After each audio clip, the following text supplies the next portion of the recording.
Hey everybody, Mary Farias here with your 5 minutes of personal development with Think and Grow Rich.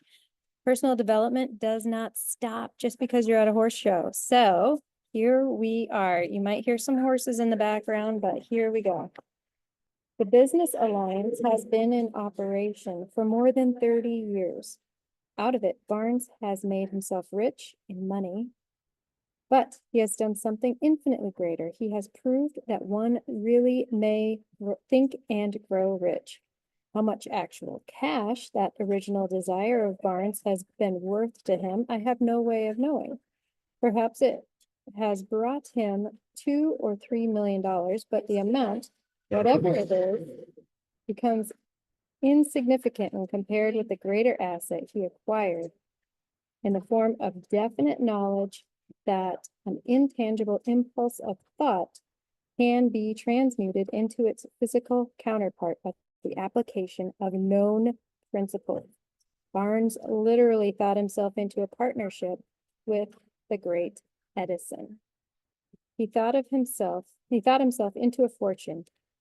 He had nothing to start with except the capacity to know what he wanted and the determination to stand by that desire until he realized it. He had no money to begin with.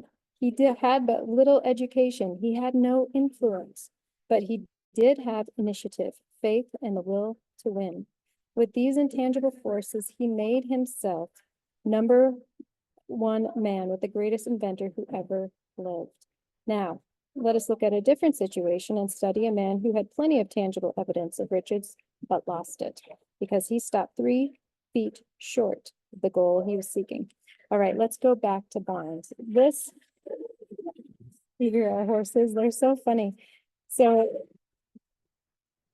Barnes had definite knowledge that an intangible impulse of thought can be transmuted into its physical counterpart by the application of known principles. So these known principles are the laws of the universe. We can count on them just as we can count on gravity.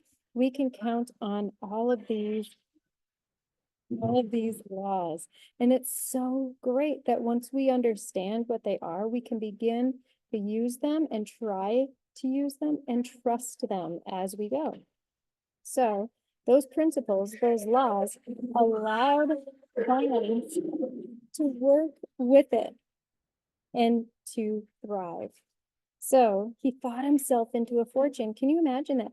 I talked to so many people who think that they have to have the money in the bank.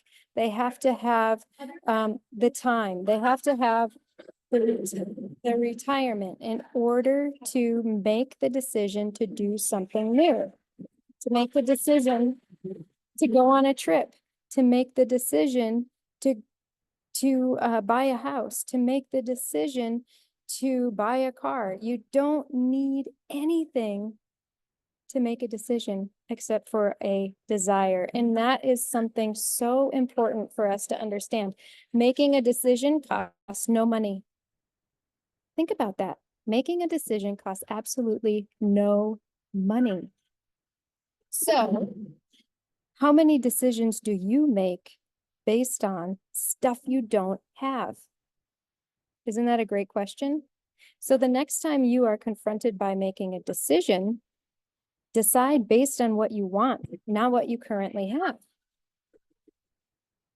When we are basing our decisions on what we see in this tangible world, we are totally limiting ourselves. We can't go beyond our tangible world. We can't go beyond what we currently see. But when you begin to go after what you want, then you are growing. All right, everybody, I know this was short, but we've got some horses talking to us. So thank you for hanging in there and have a great day. Talk to you tomorrow. Bye.